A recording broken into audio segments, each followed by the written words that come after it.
할렐루야. 네, 이 새벽에 나오신 여러분이 우리 주님의 축복과 은혜가 넘치기를 간절히 바랍니다. 자, 역대상 15장의 말씀은 다윗이 이제 하나님의 법궤를 하나님의 방법대로 모세가 말한 율법의 규례에 합당하게 옮겨서 성공하는 장면입니다. 13장에서는 다윗이 실패했습니다.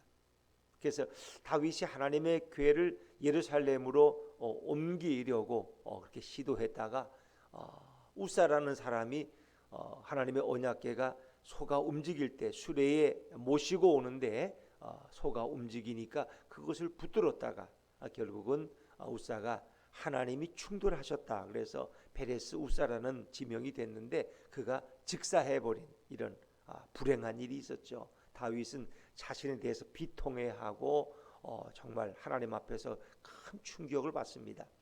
자, 우리가 한번 이런 큰 실수를 범하면 그것도 보통 실수가 아니에요. 하나님 앞에서 온 백성이 보는 앞에서 적어도 몇만 명의 백성의 장로와 지도자들과 군인들을 동원해서 그 일을 했는데 그것이 보기 좋게 실패해서 중도에 포기하고 그냥 빈손으로 돌아오는 다윗의 심정은 어떠했을까 한번 생각해 보세요. 비참했겠죠. 하나님이 지금까지 승승장구하게 했는데 왜 하나님이 나를 이렇게 부끄럽게 만드실까? 하나님 도대체 나하고 무슨 감정이 있길래 이렇게 탓할 수도 있죠. 그까지 율법이 뭐라고, 그까지 규례가 뭐라고, 그 레위인이 꼭 매야 되나? 그와 자손이 매야 되나? 내가 나서서 이렇게 백성의 지도자들과 장로들과 함께 이 일을 위해서 얼마나 애썼는데 그런 마음이 들지 않겠어요? 그리고 그쪽을 쳐다보기도 쉽지 않아요. 길한 여아름에 있었는데 그 쳐다보고도 쉽지 않아. 왜? 다윗에게는 큰 상처가 돼. 우리는 그런 걸 뭐라 그래요? 트라우마라, 트라우마.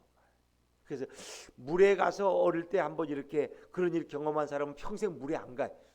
또 어떤 날 뭐가 잘못해가지고 뭐 오이를 먹었는데 이게 또 이렇게 몸에 막 두드러기가 나고 막 숨이 헐떡거리고 병원 실려갔다 왔어. 그 다음부터는 온 가족과 그 본인도 오이를 안 먹어. 커서도 뭐 짜장면을 먹어도 오이는 다 걷어내. 아니 왜 그러세요? 아니 난 오이 못 먹습니다. 오이 알레르기가 있습니다. 사실은 뭐 그분의 체질 가운데 그런 게 있는지 없는지도 몰라요. 그냥 어느 날 오이가 있는 음식을 먹었는데 그게 뭐 체하고 토하고 구토가 나고 알레르기가 나고 그랬는데 그 다음부터는 그거는 원인도 묻지 않고 자기는 오이 알레르기가 있다. 이 트라우마가 돼서 그쪽은 아예 쳐다보지도 않아. 어찌 보면 우리가 인생을 살면서 이런 실수를 반복할 수가 있어요. 다윗도 거기서 멈출 수 있어. 이번에 또 그러다가 하나님이 나를 죽이시면 어떡해. 왕이라도 하고 살아야지.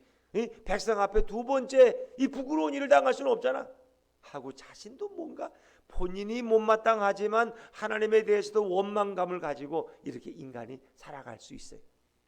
그게 인간의 모습이에요. 왜? 이런 실수 또 하면 안 되거든요. 근데 그것이 그에게는 극히 다시 도전하기가 어렵다는 거예요. 그러나 다윗은 어떤 사람이에요? 하나님을 사랑하는 사람이에요. 그리고 하나님의 언약궤는 하나님의 임재의 상징이라는 걸 너무 잘 알고 있어요. 내 선왕인 사울왕은 그 하나님의 언약궤 앞에 묻지 않았기 때문에 그런 실패했다는 것을 너무나 잘 알고 있어요. 그래서 앞장에서도 다윗이 고백하잖아요. 자, 우리 13장 3절인가요? 한번 다시 한번 읽어볼까요? 13장 3절 같이 읽죠. 시작. 우리가 우리 하나님의 궤를 우리에게로 옮겨오자 하고 끝나는 겁니다. 그리고 나서 이제 이어지는 얘기가 같이 읽죠.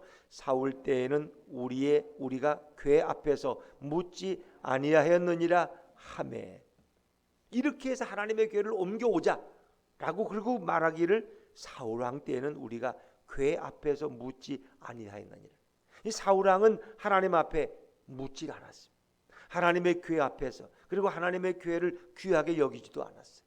그냥 방치해 두고 70년이란 세월이 흘러갔어요. 다윗은 그 하나님의 궤에 대한 너무너무 사모함이 있고 너무너무 사랑함이 있고 그 궤를 반드시 예루살렘 중심에 옮겨야 돼. 내 왕궁을 짓고 그리고 하나님의 궤를 위한 처소를 준비하고 거기에 장막을 쳤어요. 그때 아직 솔로몬 성전은 없으니까 최고로 하나님의 교회를 모실 장소를 준비하고 그 교회를 모셔오는 거예요. 굳이 왜 그런 엄청난 실수를 경험한 그가 왜 다시 하나님의 교회를 모셔오려고 할까? 그것은 온 이스라엘의 예배의 대상으로 하나님을 삼고자 함이에요. 이스라엘의 수도는 예루살렘이에요. 그리고 예루살렘의 가장 중심된 곳에 하나님의 교회를 모셔야 되는 거예요. 우리는 가장 중요한 건 중심에 모시잖아요. 그래서 우리 대한민국이 남북으로 이렇게 저 제주도 부산부터 저 함경도까지 백두산 압록강까지 이렇게 있는데 서울이 어디에 있어요? 중심에 있잖아요. 중심에. 그 수도라는 건 늘 중심에 있는 거예요. 어디서든지 오기가 쉬워야 돼. 어디서든지 그 나라를 대표하는 자리가 서울이에요. 수도 중심이 있어야 되잖아요. 그 물론 뭐 여러 가지 이유 때문에 인구 분산이고 뭐 이런 것 때문에 이제 세종으로 옮기는 이런 노력이 계속되고 있습니다만은 그 서울에 있는 것은 우리가 대한민국 지도를 이렇게 가만히 토끼처럼 생긴 걸 보면은 중심이 서울이거든. 그래서 거기 세우는. 적어도 예루살렘이 중심이라면 그 중심에 하나님의 교회를 모셔놔야지 온 이스라엘 백성은 하나님을 예배의 대상으로 섬기는. 어디서 와도 똑같은 거리야. 왜? 누구든지 예배할 수 있으니까. 불공평하잖아요. 만약에 누구는 가까운 데 있고 누구는 멀리 있으면 그 말이 안 되죠. 누구든지 올 수 있는 중심의 거리에 하나님의 교회를 모셔서 우리의 예배의 대상으로 온 백성의 하나님이 되게 한다는 거예요. 또 하나님이 온 천지의 주인임을 선포하는 것입니다. 하나님을 예루살렘에 모신다는 것은 하나님이 온 이스라엘의 주인이요 온 천지의 하나님임을 선포하는 거예요. 또 이것은 명실상부 왕궁이 있는 다윗 왕이 있는 예루살렘에 하나님을 모시는 것은 하나님이 명실상부 온 이스라엘과 우주를 통치하시는 걸 의미합니다. 내가 왕이 아니라 나 위에 또 다른 여호와 하나님이 우리의 왕이 되셔서 우리를 다스리신다. 그리고 모든 매사를 누구에게? 하나님께 묻기 위해서. 어떤 그 연예인 부부가 방송에 나와서 이렇게 인터뷰하는데 자기들은 모든 걸 다 하나님께 묻는다.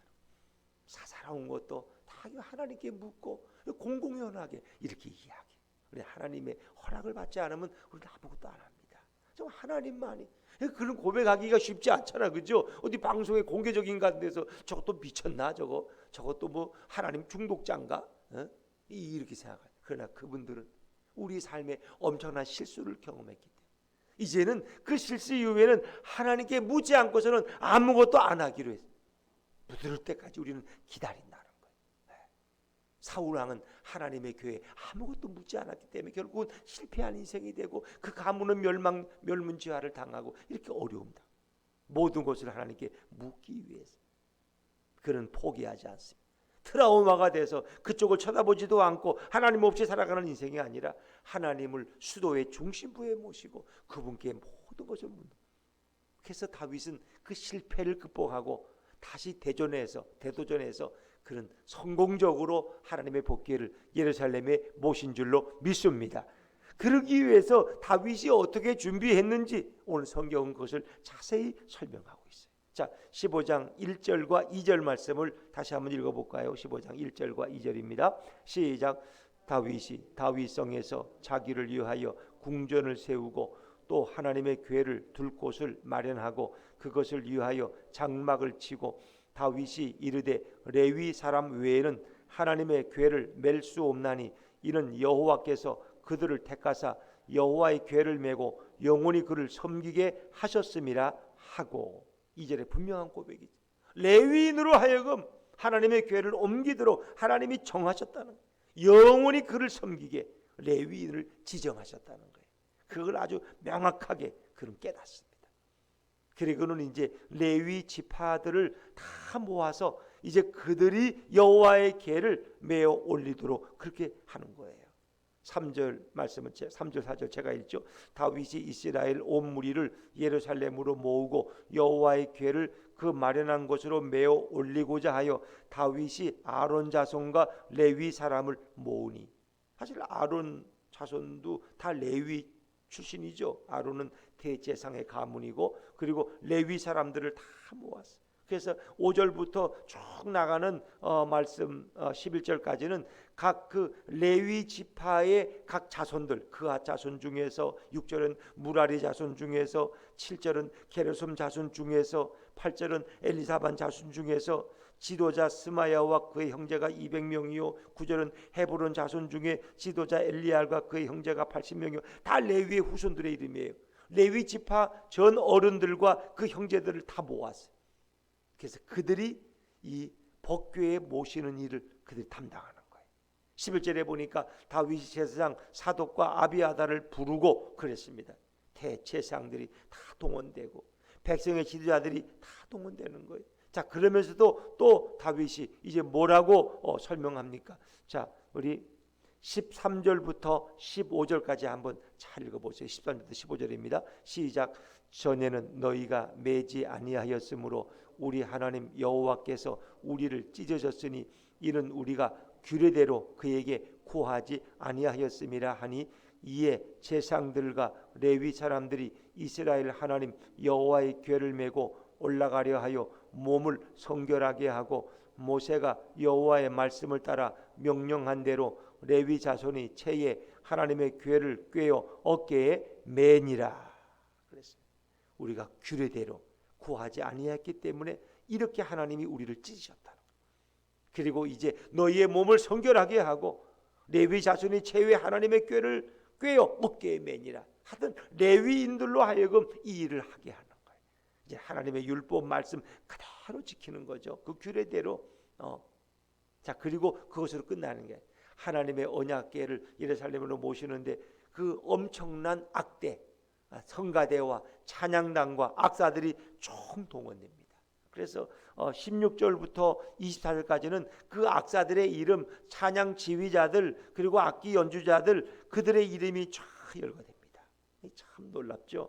얼마나 어떤 장면이에요. 적어도 한 3, 4만 명의 온 이스라엘 장로들과 지파의 우두머리들과 지도자들과 레위인들이 총동원되고 성전 성가대원들이 총동원돼서 이 일을 진행하고 있는 거예요.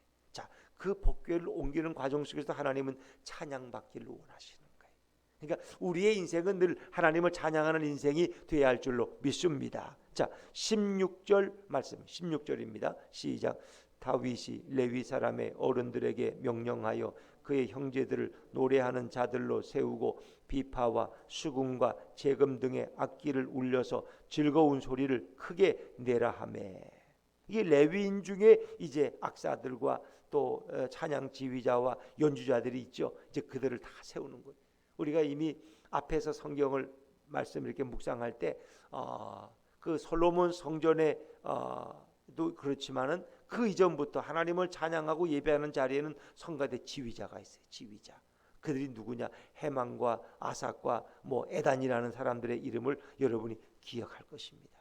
자, 우리 17절 말씀, 17절 한번 읽죠. 17절 시작. 레위 사람이 요엘의 아들 헤만과 그의 형제 중 베레아의 아들 아삭과 그의 형제 무라리 자손 중에 구사의 아들 에단을 세우고, 이 헤만과 아삭과 에단은 성가대 지휘자입니다. 그런데 헤만이 가장 중심에서는 가장 최고의 지휘자고, 그리고 헤만의 우측에는 아삽이 서고, 그리고 헤만의 좌측에는 에단을 세우고, 세 명의 지휘자가 성가대를 총 지휘해서 노래를 부르는 거예요. 그리고 이제 거기에 또 여러 그러니까 세 사람이 중심에 있고, 또 그 다음에 또 두 번째 그룹의 또 지휘자들이 쭉 나옵니다. 근데 여기 참 놀라운 사실을 이제 발견하는데, 오베데돔이라는 이름이 나와요. 자, 18절 하면 18절입니다. 시작. 그 다음으로 그들의 형제 스가랴와 벤과 야시엘과 스미라목과 여히엘과 운니와 엘리압과 분하야와 마세야와 마띠디야와 엘리블레후와 믹네야와 문지기 오베다돔과 여히엘을 세우니. 오베데돔이 등장. 오베데돔의 직업이 뭐예요? 문지기예요. 문지기. 근데 이 오베데돔이 누굽니까? 3개월 동안 법궤를 자기 집에 모셔놨던 사람이 이 오베데돔이에요. 그 오베데돔의 집에 그리고 그 모든 가정에 소유에 엄청난 복을 주신 거예요. 복궤를 모셔. 그 복받은 그 오베데돔이 바로 문지기야. 문지기. 성전 문지기. 이해가 되시죠? 그런 성전 문지기로 있었지만 그런 또 하나님을 찬양하는 자야. 그러니까 지금 이 18절은 이 성가대 원들의 이름이 쭉 소개되는데 성가대 그런데 오베데돔이 거기에 끼어요. 어찌 보면 오베데돔은 문지기를 하면서 또 성가대 찬양대원으로 활동했던 사람이 이 오베데돔이에요. 참 놀래요. 그리고 여기에 많은 악사들이 다 동원되죠. 19절 20절 같이 읽죠. 19절 20절 시작. 노래하는 자 해만과 아삭과 에다는 놋재금을 크게 치는 자요 스가랴와 아시엘과 스미라목과 여이엘과 운니와 엘리야과 마세야와 분하야는 비파를 타서 알라못에 맞추는 자요. 또 21절에 보니까 오베데돔이 또 한번 나와요. 마따디아와 엘리블레오와 믹네야와 오베데돔과 야이엘과 아사시아는 수금을 타서 8째 음에 맞추어 인도하는 자요. 이 찬양 인도자로서 오베데돔 이름이 또 다시 소개되죠. 참 오베데돔은 참 대단한 사람인 것 같아. 성전 문지기로 있으면서 또 찬양 인도자로 또 그 사명을 감당했. 그리고 하나님의 복궤를 자기 집에 모셨기 때문에 크게 복을 받은 그런 사람이 오베데돔. 그리고 많은 레위인들 중에서 악사들의 이름이 다 소개됩니다. 참 놀랍죠. 그리고 이제 오베데돔의 집에서 하나님의 언약궤가 올라오는데 이스라엘 장로들과 천부장들과 다윗이 직접 가서 그것을 이제 모셔오는 장면을 그들이 함께 보면서 찬양하고 노래하죠. 근데 이번에는 하나님이 정말 은혜를 내리셨어요. 지난번에 베레스 우사처럼 우사를 치시는 이런 일이 없어요. 하나님이 레위 사람들을 도우셔서 정말 평화롭게 너무나 행복하게 하나님의 언약궤를 모셔오는 거예요. 자, 25절 26절입니다. 같이 읽죠. 시작.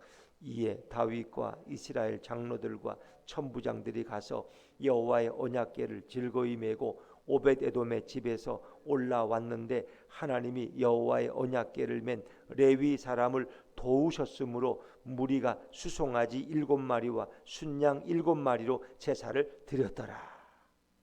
레위 사람을 도우셨다는 건 뭐예요? 하나님이 이번엔 진노하지 않았다는 거. 왜? 하나님의 규례대로 하니까 하나님이 그들에게 은혜를 베푸셨어요. 그러니까 레위인들이 너무 감사해서 수송아지 7마리와 수양 7마리로 제사를 드렸다는 거예요.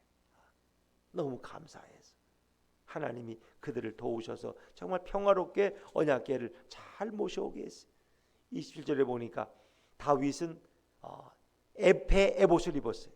왕의 왕복을 벗어버리고 배 에봇을 제사장들이 입는 에봇 조끼를 그도 입고 함께 거기에 즐거워하며 기뻐하며 노래하는 거예요. 노래하는 자들도 다 세마포 겉옷을 입어서 모든 그 예를 다 갖춘 거예요. 그리고 찬양하며 그 궤를 메어 올리는데 자 28절입니다. 시작.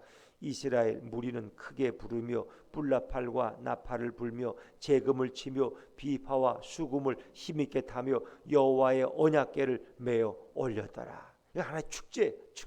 너무너무 좋은 거예요. 너무너무 좋은 거예요. 그러니까 다윗이 이런 과정을 보면 하나님을 너무너무 사랑하는 사람. 다윗에게 있는 마음은 오직 하나님이 너무 좋은 거예요. 하나님을 너무 사랑하는. 하나님의 복궤에 대한 그 사모함이 막 어마어마해. 왜? 복궤는 하나님의 임재의 상징이니까. 하나님 눈으로 볼 수 없어요. 그러나 언약궤를 모셔놓는 것은 곧 하나님의 임재 가운데 살아가는 거예요. 그럼 너무 행복하고 너무 좋아서 악사들을 동원해서 하나님을 찬양해. 그런데 여기에 한 사람이 빠졌어. 그게 누구냐? 사울의 딸이고 다윗의 부인인 미갈이야. 미갈은 그러지를 못했어요. 29절입니다. 시작. 여호와의 언약궤가 다윗성으로 들어올 때에 사울의 딸 미갈이 창으로 내다보다가 다윗 왕이 춤추며 뛰노는 것을 보고 그 마음에 업신여겼더라. 참 무서운 말이에요. 그러니까 미갈은 하나님을 잘 몰라요. 하나님이 뭘 좋아하는지 몰라. 근데 미갈의 아버지 사울 왕도 하나님을 잘 몰랐어. 왕은 됐지만 하나님의 말씀을 어기고 불순종해. 그런 인본주의적인 사람이야. 사람들에게 인기 끄기를 좋아하고 사람의 마음을 만족시키려는데 목적이 있지 하나님의 마음을 만족시키려고 하지 않아.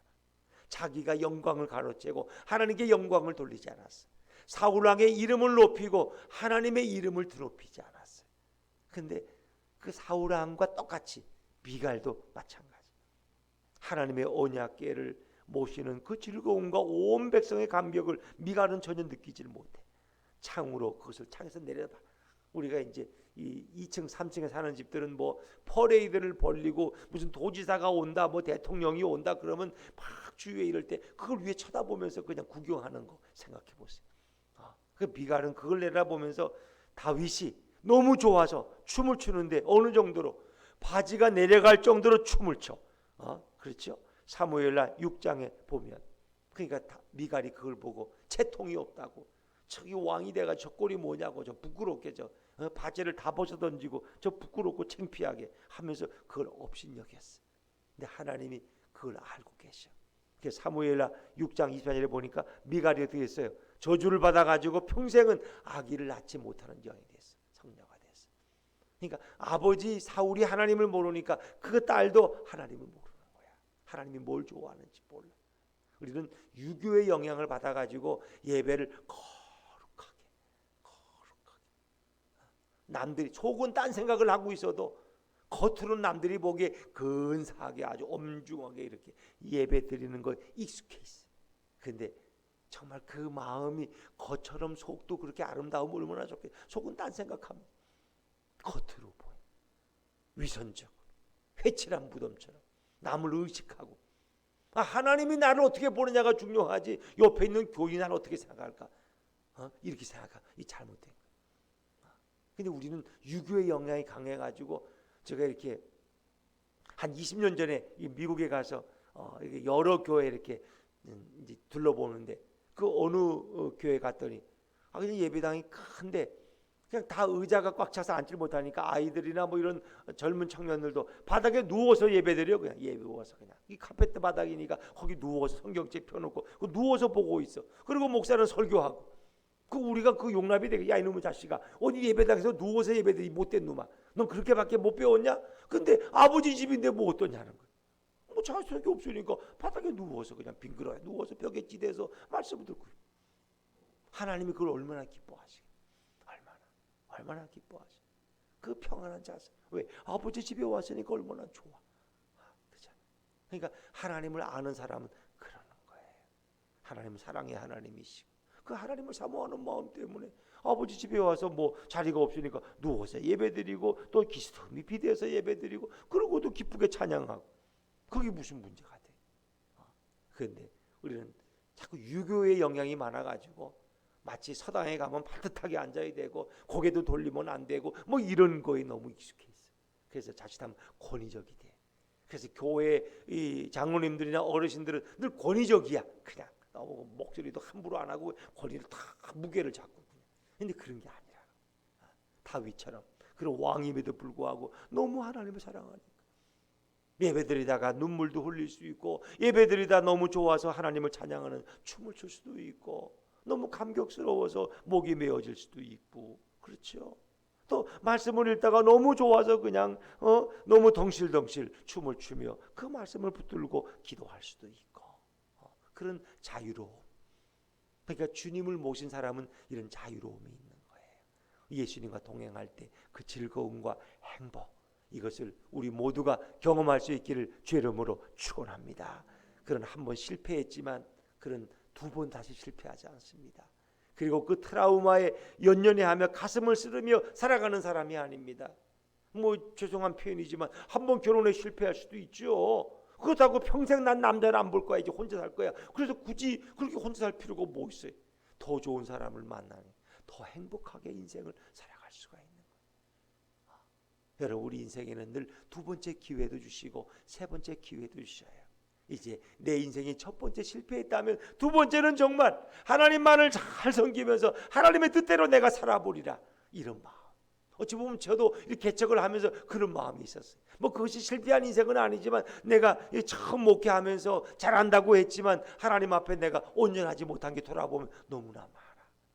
그러나 이제는 개척을 하면서는 이제 그러지 않겠다. 그런 실수를 내가 범하지 않. 정말 하나님만 사랑하는 목회자가 되면 얼마나 좋을까. 모든 격식과 형식 이런 거 다 벗어버리고 하나님이 기뻐하는 교회면 어떨까. 하나님 때문에 마음은 또 어때? 뭐 그러면 그 자랑스러운 거 아닙니까? 너 지금까지 목회 뭐 잘해왔는데 그건 한 27년 동안 목회 잘해왔는데 이제 개척해서 내가 좀 뭐 망한들 또 어떻겠어? 내가 주님께 영광만 돌릴 수 있다면 그게 뭐 그리 중요해? 그렇잖아요. 망해도 하나님을 위해서, 잘돼도 하나님을 위해서, 하나님만이 영광을 받으면 얼마나 좋을까. 내 인생이 그렇잖아요. 한번 그런 삶을 결단하고 정말 주님만을 바라보고 주님만을 위해 살아가는, 그리고 인간을 전혀 누가 어떻게 생각할까? 저 개척교회가 뭐 부흥이 됐나 좀, 또 몇 사람 또 나갔대, 몇 가정은 또 뭐 어때도 뭐 마음에 안 든다고 또 나갔대. 뭐 그게 뭐 부끄러워요? 그거 부끄럽지 않아요. 하나님이 나를 기뻐하신다면, 하나님의 뜻대로 목회할 수 있다면 내 마지막 생애는 얼마나 행복할까. 그런 마음으로 저도 그런 마음으로 개척을 하고 또 그런 마음으로 목회하고 있어요. 그 사람들이 뭐라고 말해도 나는 겁이 안 나.